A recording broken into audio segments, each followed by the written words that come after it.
Bueno, buenas tardes chicos. En esta ocasión vamos a continuar y de alguna forma finalizar con las aproximaciones que vemos en teoría de circuitos 2. Eh, Recordemos que ya vimos tres tipos de aproximaciones, de las cuales dos podemos decir que son aproximaciones de el módulo de una función transferencia compleja. La otra aproximación que vimos, la de Bessel, habíamos visto que buscaba aproximar una demora lo más constante, lo más plana posible, ¿sí? Por lo tanto, lo que estaría haciendo es imponiendo una restricción sobre la fase de una transferencia. En este caso, vamos a ver dos funciones adicionales, una que es muy similar, las dos son derivadas de las funciones de Chebyshev, las funciones de aproximación de Chebyshev. Pero vamos a ver en concreto dos funciones que restringen, seguimos con la línea de restringir el módulo. Esto tiene mayor fundamentación en que la mayor parte de los problemas evidentemente tienen que ver buscan justamente eso, buscan aproximar la transferencia ideal del brick wall en cuanto a su módulo, no a una demora constante, ¿sí? Eh, Sobre todo, en tanto y en cuanto lo que logramos hasta el momento fue simplemente imponer un comportamiento equirriple solamente en la banda de paso. Lo que vamos a perseguir hoy en día es aproximar, vamos a ir en la línea de buscar ese mismo comportamiento equirriple que vimos que fue muy exitoso en el caso de Chebyshev para distribuir el error. Recordemos que nosotros teníamos una función transferencia que tenía esta forma para los primeros planteos que habíamos hecho.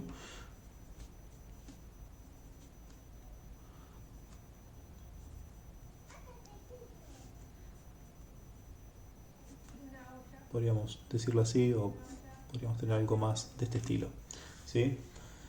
Habíamos llamado a esta función K función de aproximación, ¿sí? Y justamente habíamos visto que esta función de aproximación o función de error, si lo queríamos con respecto al brick wall, buscábamos que sea una función creciente, es decir, que de movida, es decir, para omegas bajas, tengo un valor lo más cercano a 0 para que esto sea 1, ¿sí? Para que este término no influya, y cuando omega es elevado, es decir, mucho mayor a 1, buscábamos que este término sea dominante, ¿sí? Por lo tanto, ese era un poco el planteo inicial de todas las derivaciones que habíamos hecho en cuanto a aproximaciones de módulo. En este caso vamos a ver eh, la función que lleva el nombre de Chebyshev inverso. Chebyshev inverso. En el caso de Chebyshev inverso, no la estudiamos al mismo tiempo que vemos la de Chebyshev porque al menos con el ordenamiento que tenemos de los temas en teoría de circuitos 2 necesitamos algún concepto extra para... si bien no son conceptos muy elevados como vamos a ver ahora, van a ver que está muy relacionado con la transformación pasa abajo, pasa alto. En tanto y en cuanto la transformación pasa abajo, pasa alto es simplemente una inversión de la variable dependiente, en este caso de la frecuencia, cualquiera pensaría, bueno, no es tan complicado como para verlo luego de haber visto transformación en frecuencia de funciones de transferencia. Pero bueno, en este caso, un poco hilando conceptualmente esos temas, vamos a ver que justamente tiene una fundamentación una fundamentación desde el punto de vista de la transformación de frecuencia de una función de transferencia, ¿no? Cuando justamente lo pensamos como justamente una transformación pasa abajo, pasa alto de un Chebyshev convencional. Es decir, esta función Chebyshev inverso podemos pensarla justamente como una transformación pasa abajo, pasa alto de la Chebyshev que ya vimos. Entonces recordaremos que para el caso de una función Chebyshev, esto ya lo habíamos llamado propiamente de esta manera. Sigma cuadrado de la misma forma que siempre, pero a este término de acá ya tenía un nombre propio para Chebyshev, donde habíamos dicho que iban a ser los polinomios de Chebyshev de orden n, ¿sí? Elevado al cuadrado, obviamente con dependencia de la frecuencia, ¿sí? esto que tenemos acá vendría a ser el equivalente de este planteo absolutamente genérico que era con el que empezábamos todas las deducciones. Muy bien, entonces esto es un poco lo que teníamos en Chebyshev. Y si queríamos particularizarlo para un n igual a 2, podríamos pensar justamente que este módulo al cuadrado en función de omega era algo que estaba acotado, encajonado, podríamos pensarlo, en esta caja unitaria, ¿sí?, que teníamos tan bien definida, ¿sí?, que de alguna forma también estaba acotado por esta expresión, ¿sí? Habíamos visto que justamente este punto era un punto muy característico, ¿sí? Era un punto de salida que para cualquier n, este punto era un punto coincidente para todas las funciones transferencias. Por lo tanto, ese punto era un punto obligado de paso, ¿sí? Entonces, habíamos visto que justamente esta cota inferior estaba dada por 1 sobre 1 más epsilon al cuadrado, ¿sí? Dado que este término vale 1 para cualquier n. Dado que este punto es obligatorio de salida, ¿sí?, este término es unitario para cualquier n. Muy bien. Entonces, dicho esto, y habiendo aclarado que vamos a analizar un caso de igual a 2, ustedes recordarán seguramente que para n igual a 2 teníamos dos toques en estos dos límites, ¿sí? Por tanto, este no contaba como toque, pero seguramente nos vamos a encontrar con un toque arriba y un toque abajo, que era el punto del que salíamos. Por tanto, esta forma en la banda de paso tenía alguna forma de este estilo, ¿sí? Salíamos desde 1 sobre 1 más epsilon al cuadrado y salíamos por este punto de la banda de paso. Y después, monótonamente, nos íbamos hasta 0, ¿sí? Muy bien. ¿Cuál es el planteo en un Chebyshev inverso? Bueno, el planteo en un Chebyshev inverso es decir, bueno, ¿qué pasa ahora si nosotros justamente, digamos, hacemos una doble inversión, o lo que sería un doble espejado? Espejamos verticalmente esta transferencia y después espejamos horizontalmente esta transferencia, de forma tal de llegar a algo, ¿sí?, que sea, vamos a ver, ¿sí?, Chebyshev inverso, es decir, a lo que queremos llegar, si hacemos un doble espejado y dibujamos esto, es algo que tenga esta forma, ¿sí? Y si hacemos ese espejado, esto que tenemos acá, necesariamente va a haber un punto donde vamos a venir suave al principio, producto del espejado horizontal y el espejado vertical, venimos suave al principio, estilo máxima planicidad, y después va a haber un punto donde vamos a llegar necesariamente hasta un mínimo, que va a ser este punto de acá, que acá es máximo. Bueno, ese punto máximo que tenemos acá, seguramente va a estar acá, y después necesariamente tendrá que ir hacia arriba. Por lo tanto, esto vendría a ser a lo que me refiero. Y esto que tenemos acá, de alguna forma, es a lo que queremos llegar, ¿sí? Ahora vamos a tratar de ponerle alguna cota a esto, ¿sí? Pero en principio habíamos dicho que esto iba a ser 1, ¿sí?, el fin de la banda de paso. Y acá nos va a quedar un punto, es decir, una característica que ya aparenta ser saliente, nos va a quedar un 0 de transmisión. Un 0 de transmisión, ¿sí? Por lo tanto, este punto ahora es un 0 de transmisión. Eso es interesante. Entonces, ¿cómo podemos lograr esta transferencia? Bueno, vamos a provocar primero la primera de las transformaciones, ¿sí?, que es lo que habíamos dicho. Es decir, nosotros buscamos llegar a esto. Ahora, ¿cómo lo podemos lograr algebraicamente? Bueno, lo primero que podemos hacer es el espejado vertical. El espejado vertical lo podemos hacer en base a este eje de simetría, al 1. Es decir, que si hacemos 1 menos t de Chebyshev, de j omega al cuadrado, esto justamente lo que estaría haciendo es esto que tenemos acá. Este punto es 1 sobre 1 más epsilon al cuadrado. Este punto quedaría un poquito por encima, que ahora le vamos a poner valor. Este punto sería el toque por 0, ¿sí? Y después lo que tendríamos sería esa curva monótonamente creciente. Por lo tanto, si operamos algebraicamente, esto a qué va a quedar igual. Si hacemos 1 menos esto, bueno, nos va a quedar 1 menos esto, va a ser 1 más epsilon cuadrado por c al cuadrado sub n de omega, ¿sí?, menos 1 sobre 1 más epsilon cuadrado por c cuadrado sub n de omega. Correcto. Con esta simplificación. Por lo tanto, fíjense que hacer 1 sobre 1 menos, es decir, hacer el primer paso, lo que sería el espejado vertical, ¿sí? Que vendría a ser esto que tenemos acá. Esto que tenemos acá vendría a ser la variable que estaríamos teniendo en este momento. ¿Y qué es lo que nos restaría hacer? Lo que nos restaría hacer es el espejado horizontal. ¿Y el espejado horizontal cómo lo hacemos? Bueno, si en lugar de hacemos el cambio de variable, y acá es donde viene la transformación pasa abajo, pasa alto, ¿sí? ¿Cómo hacíamos una transformación pasa abajo, pasa alto? Bueno, justamente espejando el eje omega, haciendo el espejado horizontal. Por lo tanto, si en vez de hacemos t de j omega, hacemos t de 1 sobre dj1 sobre omega, ¿sí? Es decir, reemplazamos omega por 1 sobre omega, o lo que hacíamos antes, decíamos que justamente esto iba a pasar a ser una omega mayúscula, que va a ser igual a 1 sobre la omega convencional. Bueno, lo que tendríamos es justamente nuestra t de Chebyshev inverso de j omega módulo al cuadrado, va a ser justamente 1 menos módulo del Chebyshev convencional de j1 sobre omega, ¿sí? Por lo tanto, esta vendría a ser la transferencia que estamos buscando. Y esta es justamente la que acabamos de encontrar acá. Módulo al cuadrado de Chebyshev inverso de j omega al cuadrado, ¿sí? Que es la que a nosotros nos interesa, ¿sí? Y que podríamos decir que este sería el paso. Esto vendría a ser los dos pasos simplificados, ¿sí? Pero en realidad lo que haríamos sería un primer paso, un espejado horizontal, un espejado vertical y un espejado horizontal. ¿Bien?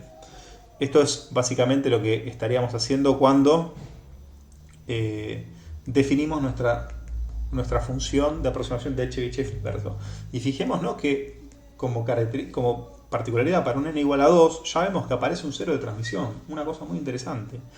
¿Qué implicancia tendrá esto en una función? Nosotros ya estudiamos justamente las funciones de Chebyshev, estudiamos la localización de los polos y ceros, estudiamos bastantes aspectos. Bueno, no nos vamos a meter en el análisis pormenorizado de esta expresión, es decir, empezar a trabajar esto, pero básicamente lo que podríamos ver es que esto que tenemos acá, que es igual a epsilon cuadrado por c sub n cuadrado de omega sobre 1 más epsilon cuadrado c cuadrado sub n de omega, ¿sí? También lo podemos pensar como, si permítanme esta simplificación de notación, como si justamente pasamos todo este numerador al denominador. Y en este caso, lo que nos quedaría sería 1 sobre, fíjense, paso todo esto como denominador común acá y lo reparto entre estos dos términos. Fíjense que este término se me va a hacer 1 y me va a quedar un 1 más, ¿sí? 1 sobre, ¿sí? Epsilon cuadrado c cuadrado sub n de omega, ¿sí? Entonces, fíjense que ahora lo que me estaría quedando es una especie de redefinición de esta función que tenemos acá de aproximación. Por lo tanto, hay dos alternativas. Una podría ser hacer todo el trabajo algebraico que habíamos hecho acá, de expresar esto de forma polinómica o devolver una expresión trigonométrica para justamente intentar deducir la localización de polos y ceros.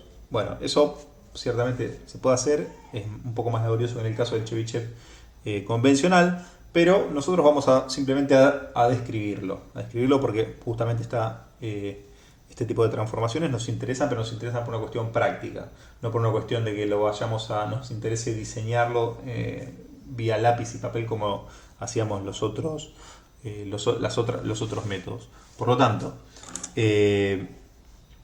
lo que más nos va a interesar ahora, ¿sí?, es intentar tener una idea, ¿sí?, de cómo va a ser una transferencia de segundo orden. Nosotros habíamos visto que en el caso de una transformación de Chebyshev convencional, habíamos visto que justamente íbamos a tener una TDS resultante que iba a ser una transferencia a todo polo, ¿sí?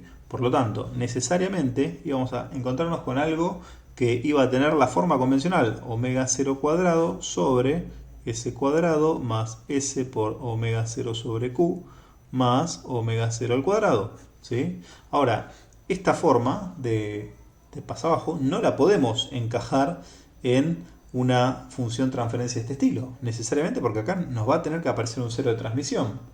Y acá no tenemos lugar para ningún cero de transmisión. Esto nos va a venir muy bien para empezar a hablar de funciones bicuadráticas, donde ya no tenemos un polinomio de orden 2 solamente en el denominador, sino que también lo vamos a tener en el numerador. ¿Sí? Esto es un tema que lo vamos a ver en la siguiente clase, ¿sí? Y que con esto un poco nos empezamos a adentrar en eso. Es decir, ¿qué tal si esta función racional ahora ya no está limitada más a un cociente todo polo, a un cociente de polinomios donde el numerador no juega? ¿Sí? ¿Qué tal si a esto le damos todos los grados de libertad y acá también podemos representar un polinomio de orden 2? Bueno, en tanto y en cuanto nos encontremos con una función de Chebyshev inverso, vamos a necesitar hacerlo. ¿Sí? Entonces, esto podría ser una transferencia de Chebyshev convencional y una de Chebyshev inverso. Necesariamente va a tener que exhibir un lugar, ¿sí? Algún lugar donde acá haya una omega z, ¿sí? Una omega z, donde justamente en esa omega z va a tener que haber un cero de transmisión. Y si tiene que haber un cero de transmisión, ¿cómo debería ser esa forma de poner un cero de transmisión en una omega finita? Bueno, lo que no, me gustaría es volver a pensar un poco cómo sería un diagrama de polos y ceros de Chebyshev. ¿Sí? Recordemos la elipse, ¿sí? La elipse de Chebyshev, y vamos a tener dos singularidades, ¿sí? Simplemente ningún cero, ¿sí? No hay ningún cero, todos los ceros están en el infinito, ¿sí? Ahora, si nosotros queremos ir a un esquema de Chebyshev inverso y ya estamos anticipando la presencia de un cero, bueno, ese cero va a estar en una posición finita omega z. Para que esté en una posición finita omega z, eso significa que sí o sí va a tener que estar sobre el eje j omega, ¿sí? No puede estar en el plano complejo, porque si estuviera en el plano complejo no sería un cero, sería otro valor, porque recordemos que justamente esto es la intersección de la superficie compleja sobre el eje j omega. ¿Sí? Si nosotros pusiéramos un 0 por el semiplano izquierdo, es decir, ese 0 en el semiplano izquierdo necesariamente no va a ser un 0 en el j omega. ¿Sí? Podría ser, seguramente es otro valor el que va a estar imponiendo sobre el j omega. Por lo tanto, la única forma que yo tenga un 0 en el módulo de una función de transferencia es que tenga el 0 sobre el j omega. ¿Sí? Entonces eso implica que justamente nuestro diagrama de polos y ceros de un Chebyshev inverso, ¿sí? Un Chebyshev inverso, esto es un Chebyshev convencional, ¿sí? En un Chebyshev inverso es que los ceros estén sobre el j omega. ¿Sí? Y si los ceros están sobre el j omega, los polos van a seguir estando en el mismo lugar, y lo que voy a tener como consecuencia es un par de ceros complejos conjugados. No puede ser de otra forma, no puedo poner un cero solamente acá arriba. Por lo tanto, lo que voy a tener acá arriba va a ser un s cuadrado más una omega z al cuadrado, con un polinomio de la misma manera, ¿sí? Con un par de singularidades de la misma forma que las vengo teniendo hasta ahora, parametrizado en términos de omega 0 y de q.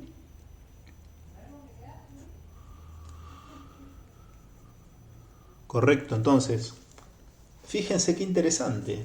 Es decir, para el caso de un orden 2, lo que estamos teniendo es un par de ceros y un par de polos. Ahora, una pregunta que se me ocurre. Si esto es de esta forma, ciertamente el comportamiento de esta transferencia para S tendiendo a infinito va a ser necesariamente el de una constante, porque va a estar definido por estos dos coeficientes. ¿Sí? Y ciertamente eso es así, porque fíjense que esta, como vimos en este esquema, ¿sí? Esto es asintóticamente tiende a 1 sobre 1 más epsilon al cuadrado. ¿Sí? Y es justamente el valor de X Ripley al que justamente tiende esta transferencia. No es monótonamente decreciente. Fíjense qué interesante. ¿Sí? Y esto está absolutamente predicho por esta cantidad igual de polos y de ceros. ¿Sí? Dado que tenemos una cantidad igual de polos y de ceros, el orden de los polinomios es el mismo, por lo tanto el comportamiento en alta frecuencia va a ser el que está dictaminado por el cociente de los coeficientes. ¿sí? Y eso tiene que ver justamente con haber partido de este punto. Ustedes ya vieron, es decir, no sería de sorprender que para n igual a 3, donde ustedes saben que tenemos que partir de ese punto, y que justamente la transferencia ya, la forma que va a ser la siguiente: un toque, segundo toque y salida. Cuando nosotros invertimos este comportamiento, perdón que yo estaba dibujando con toda la comodidad mirando a la cámara, pero no me estaba tomando la cámara de arriba. Esta salida de 1 va a implicar que justamente cuando yo haga 1 menos, esto se convierte en un 0. Y esto se convierte en algo que va a ser monótonamente decreciente en infinito, porque recuerden que esto lo invertimos verticalmente y después lo espejamos, ¿sí? Por lo tanto, cuando hacemos esa inversión, esto se convierte en el 0 de infinito. 1 menos esto es 0, y esto es un 0 que va a estar en infinito. Por lo tanto, fíjense cómo va a quedar para un orden 3. A esto le voy a poner acá un orden 2. Y si hacemos un orden 3, le pongo un 3 directamente para ahorrar un poco de notación y que no quede tan barroca. Fíjense, seguimos teniendo los dos ceros. ¿Por qué tenemos los dos ceros? Porque justamente este va a ser el responsable, del cero finito, pero, la cámara. Este va a ser un responsable del cero finito, esto va a ser el omega z ahora, ya no va a ser más este otro punto. Este es omega z y este va a ser la tendencia a 0 en infinito. ¿Se dan cuenta? Por lo tanto, nuestro orden 3 nos va a quedar de esta forma. De la misma manera, s cuadrado más omega z sobre, y ahora ya tenemos un orden 3. Por lo tanto, esto va a ser s cubo más pipiripipipi. O si lo quieren, mejor, ¿sí? Tiki tiki. Vamos a poner un s más un polo finito, un p sub 0 si quieren, por s cuadrado más s por omega 0 sobre q. Una omega 0 que no tiene nada que ver con este p0, así que vamos a ponerle omega 1 para diferenciarla. Un omega 1 sobre q más omega 1 al cuadrado para diferenciarlo. Esto es un polinomio de orden 3 factorizado en un polinomio de orden 1 y un polinomio de orden 2. Este polinomio de orden 2 va a ser justamente en el diagrama, en la constelación de polos y ceros, de un Chebyshev inverso de orden 3, van a ser las dos singularidades, ¿sí? La tercera singularidad va a estar sintonizada en P0, ¿sí? Y los ceros de transmisión, de nuevo, por algún lado, en omega z. ¿Se dan cuenta? Bien, entonces, ¿qué logramos con este tipo de transferencias? Lo que logramos con la transferencia en definitiva, el módulo de esta transferencia en definitiva, va a ser algo de este estilo. Va a ser algo de máxima planicidad, con un cero finito, ¿sí? Un levante y después una tendencia asintótica a cero, ¿sí? Esto va a ser un Chebyshev inverso de orden 3, ¿sí? En función de omega. ¿Ok? Ahora, ¿qué les parece que podemos lograr con este tipo de transferencia de Chebyshev inverso? Bueno, dos aspectos interesantísimos. Uno, que no teníamos en Chebyshev. En Chebyshev teníamos distorsión de módulo en la banda de paso, algo que era bastante poco deseable y que justamente el Vater o el máxima planicidad exhibía como una ventaja frente al Chebyshev. En este caso, fíjense que retomamos esa característica del Vater, máxima planicidad en la banda de paso. Por otro lado tenemos un cero de transmisión. Los ceros de transmisión lo que nos van a permitir es justamente exigir un poco más el roll-off, ¿sí? Es decir, pegarle un roll-off mucho más exigente, es decir, transicionar mucho más rápido a la banda de atenuación, a la banda detenida, y de esa forma justamente hacer un filtro mucho más con una transición mucho más abrupta, ¿sí? Y por otro lado tenemos la posibilidad también de que tenga un comportamiento monótonamente decreciente en alta frecuencia, ¿sí? Todo eso lo logramos justamente con la introducción de un cero, ¿sí? Es decir, haciendo un poco más compleja nuestra función racional. Por lo tanto, este tipo de transferencias parece bastante prometedora, ¿sí? Es decir, es una transferencia que podría resultarles útil en muchas ocasiones. Bien, esto como un comentario. ¿Por qué? Porque esto lo van a ver en los métodos de diseño, en el paquete SciPy de Python, y ahora lo vamos a ver en las comparativas de funciones de aproximación. Y van a ver que, como los tienen disponible, estaría bueno que lo usen, si disponen de ello y es gratuito y no les cuesta nada, que lo usen, pero sabiendo que justamente tiene estas ventajas, ¿no? Tiene un comportamiento máxima planicidad en la banda de paso y equirriple en la banda de stop, ¿sí? Es decir, por lo tanto, esto es sumamente conveniente. Este tipo de transferencia, ¿sí?, tiene alguna desventaja, ¿sí?, comparado con, por ejemplo, con las otras, con Chebyshev o con máxima planicidad.